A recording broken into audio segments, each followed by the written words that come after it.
Hello दोस्तों, मेरा नाम सुभांशु राज और मैं आज आप लोगों को हाफ लाइफ रिएक्शन के बारे में पढ़ाऊंगा। आज का हम लोग का टॉपिक होगा जिसमें हम लोग हाफ लाइफ कवर करूंगा, जीरो ऑर्डर रिएक्शन के लिए भी और फर्स्ट ऑर्डर रिएक्शन के लिए भी। पिछला वीडियो ज़्यादा लंबा जा रहा था तो इसलिए मैंने सोचा कि जीरो ऑर्डर रिएक्शन का हाफ लाइफ और फर्स्ट ऑर्डर रिएक्शन का हाफ लाइफ को एक ही वीडियो में कवर करूंगा। तो आज हम लोग हाफ लाइफ पीरियड के बारे में बहुत अच्छे से समझूंगा और उसको कैलकुलेट भी करूंगा।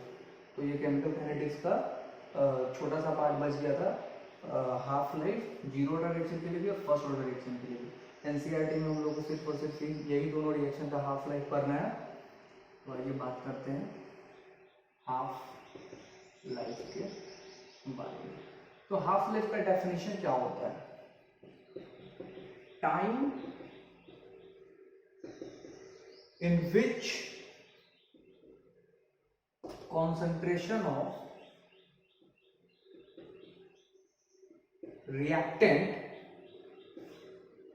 becomes half of its original value। तो मेरा हाफ लाइफ का डेफिनेशन क्या कहता है कि the time in which concentration of reactant becomes half of its original value, कि बिल्कुल उसके आधा हो जाए, मतलब वैसा समय जिसमें कॉन्सेंट्रेशन ऑफ रिएक्टेंट बिल्कुल आधा हो जाए उसके ओरिजिनल वैल्यू से। ओके, इस चीज को हम लोग बिल्कुल बारीकी से समझेंगे।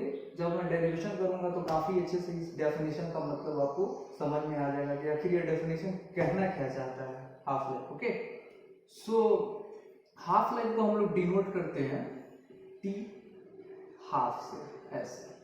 ये हाफ लाइफ का नोटेशन हो गया, इसको हम लोग टी हाफ से डिनोट करते हैं।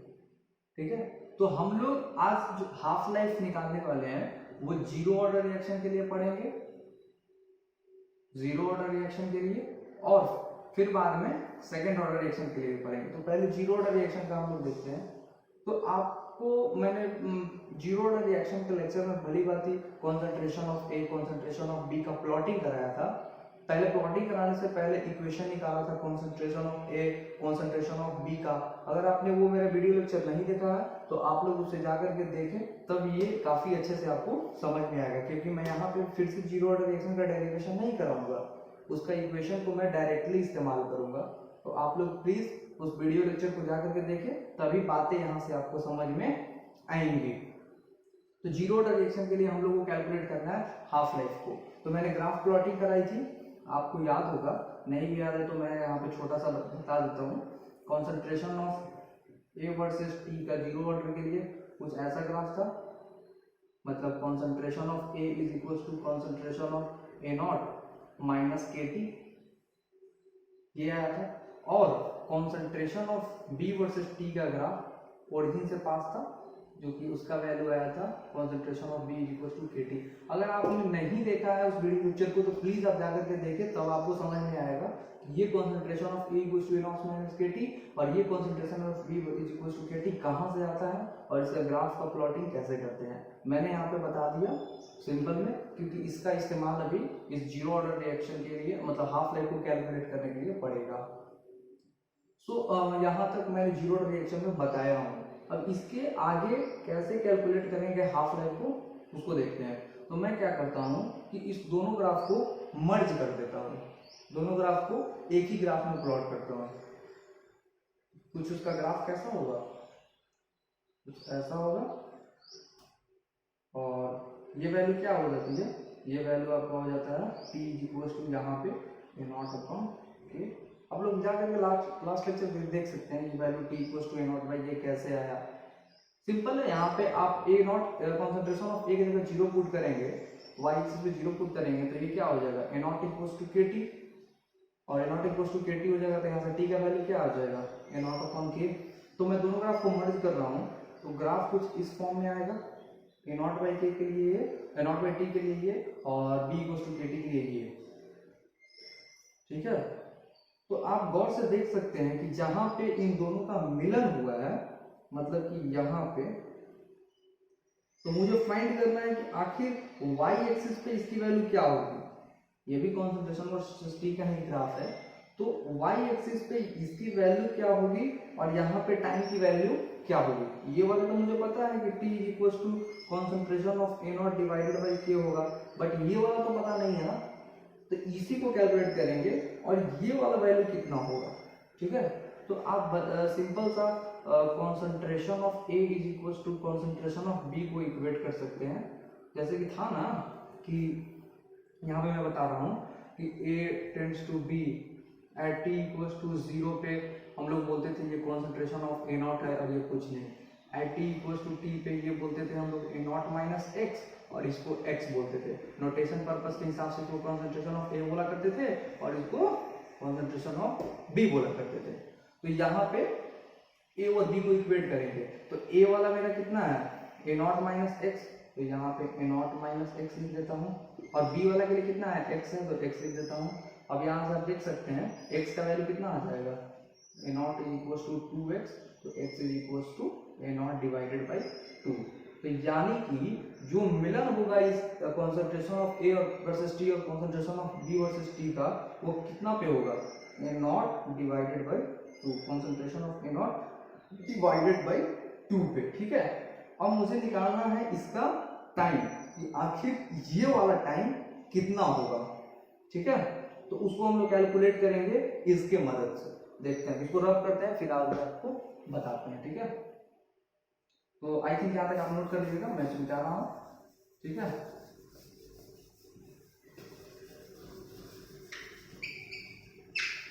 तो क्या होगा यहाँ पे मैंने बताया था अभी, मतलब कि अब इसका यूज करेंगे तो कॉन्सेंट्रेशन ऑफ ए की जगह ए लिखूंगा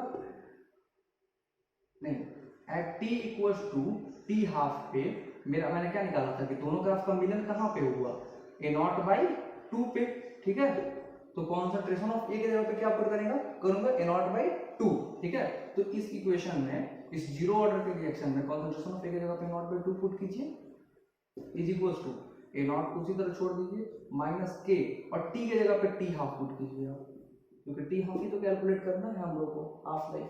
ठीक है, तो क्या हो जाएगा यहाँ से ए नॉट बाई 2, वो ए नॉट इधर आएगा तो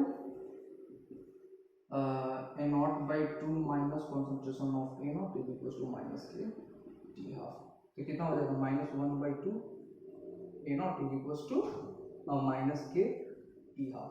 ये माइनस से माइनस कैंसिल हो जाएगा, तो यहाँ से क्या बच गया और ये वाला के इधर डिवाइड हो जाएगा, तो यहाँ पे मैं लिख रहा हूँ minus sorry concentration of A divided by 2 तो है ही और वो वाला के इधर आ गया 2k is equals to T half. तो टी हाफ का वैल्यू जीरो ऑर्डर रिएक्शन के लिए क्या आ गया ए नॉट अपॉन 2k। ठीक है, तो इस हिसाब से यहाँ से क्या पता चल रहा है कि जो टी हाफ है वो डायरेक्टली प्रोपोर्शनल है किसके इनिशियल कॉन्सेंट्रेशन ए नॉट के। और इस चीज का मैं nth ऑर्डर रिएक्शन के लिए जब कराऊंगा तो इस चीज को प्रूव करूंगा कि आखिर कैसे T half is directly proportional to A not हो जाता है। तो अभी तो मैंने बिल्कुल डेरिवेशन से इस चीज को कराया, ठीक है, लेकिन मैं एक लेक्चर में बताऊंगा कि जो कॉन्सेंट्रेशन ऑफ ए नॉट होता है वो डायरेक्टली सॉरी टी हाफ जो होता है टी हाफ वो directly proportional to concentration of A not to the power 1 minus N होता है। ठीक है, इस बात को आप याद रखिएगा। तो किसी भी ऑर्डर ऑफ रिएक्शन के लिए पुट करके आप टी हाफ बता सकते हैं कि वो इनिशियल कॉन्सेंट्रेशन पर डिपेंड करता है या नहीं करता है। फिलहाल मैं तो अभी और इसी का मैं डेरिवेशन भी करवाऊंगा नेक्स्ट लेक्चर में। ठीक है, अभी हम लोग टी हाफ को अच्छे से समझ लेते हैं और फिर आगे इसका मैं डेरिवेशन भी कराऊंगा। तो खैर यहाँ पे तो मेरी टी हाफ की वैल्यू आ गई जीरो ऑर्डर रिएक्शन के लिए। ठीक है, और अब मैं फर्स्ट ऑर्डर रिएक्शन का कैलकुलेट करूंगा, इसको मिटा रहा हूँ।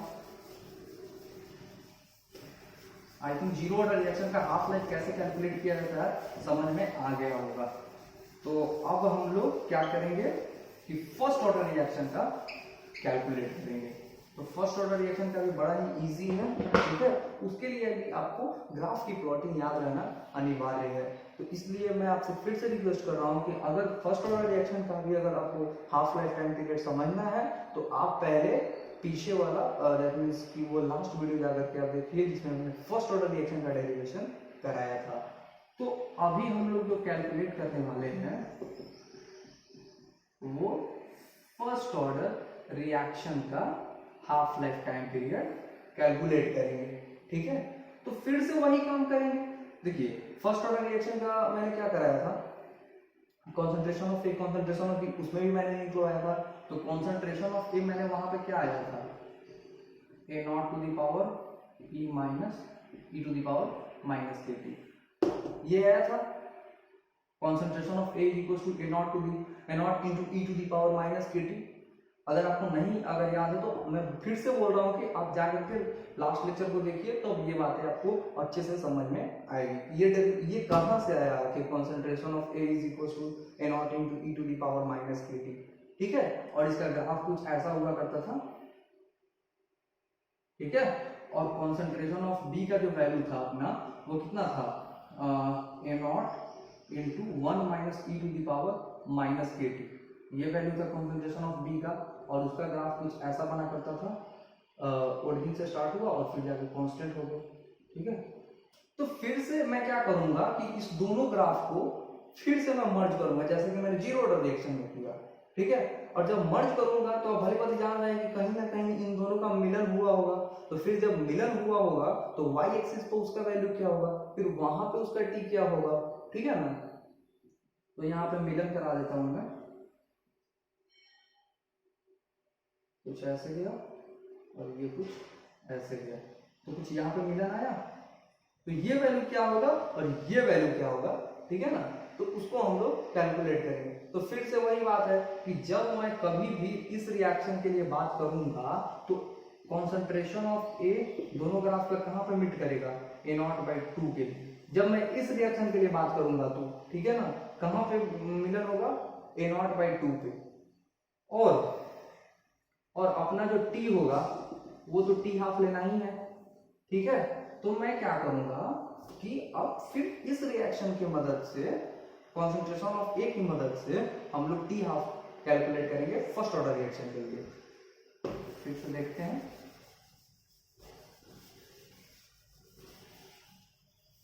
ठीक है। तो आप याद कीजिए इस रिजल्ट को जब मैंने लास्ट लेक्चर में निकाला था तो उससे पहले एक चीज कराया था कि ln A not divided by A is equals to K T. ठीक है, और इसी को हम लोग चेंज करके क्या लिखते हैं, concentration of A equals to A not into E to the power minus K T. तो ये वाला रिजल्ट आता है। ठीक है, ln concentration of A not divided by A is equals to K T. ठीक है, तो अब यहाँ पे क्या करेंगे, ए के जगह पे ए नॉट बाई 2 पर 2 पुट कर देंगे, जैसा कि मैंने यहाँ पे बताया था। तो क्या हो जाएगा, ln A not divided by A के जगह पे ए नॉट बाई 2। ठीक है, इज इक्वल्स टू के और टी के जगह पे टी हाफ। यहाँ तक बातें क्लियर है। फिर मैं यहाँ पे बताता हूँ आपको, तो इसको जब सॉल्व करेंगे तो क्या हो जाएगा, ln और ये कॉन्सेंट्रेशन ऑफ ए नॉट और ये जो ऊपर जाएगा तो क्या हो जाएगा, 2 डिवाइडेड बाई ए नॉट। तो ये ए नॉट से ए नॉट कैंसिल हो जाएगा और ये क्या बच जाएगा, के T half right hand side में उसी तरह रहेगा। तो फाइनली मेरा यहाँ पे क्या आ गया है, ln2 is equals to K T half. तो ये वाला के इधर आकर के डिवाइड कर देगा तो क्या हो जाएगा, ln2 by K is equals to T half. तो फर्स्ट ऑर्डर रिएक्शन के लिए मेरा टी हाफ का वैल्यू कितना आ गया, ln2 बाई के। ठीक है, तो आई थिंक आपको अच्छे से समझ में आ गया होगा जीरो ऑर्डर रिएक्शन का हाफ लाइफ टाइम पीरियड कैसे कैलकुलेट करते हैं और फर्स्ट ऑर्डर रिएक्शन के लिए हाफ लाइफ टाइम पीरियड कैसे कैलकुलेट करते हैं। हाँ, और एक और बड़ी बात कि ln2 का जो वैल्यू होता है वो होता है 0.693 डिवाइडेड बाई के। इसको हम लोग ऐसे भी लिख सकते हैं। ठीक है, ln2 का वैल्यू जो होता है वो 0.693 होता है। तो उम्मीद करते हैं कि आपको हाफ लाइफ टाइम पीरियड दोनों ऑर्डर रिएक्शन के लिए कम अच्छे से समझ में आ गया होगा। अगर कोई भी अगर डाउट होगा तो आप बिल्कुल बेझिझक आप कमेंट करके पूछ सकते हैं। आज के लिए बस इतना ही, थैंक यू।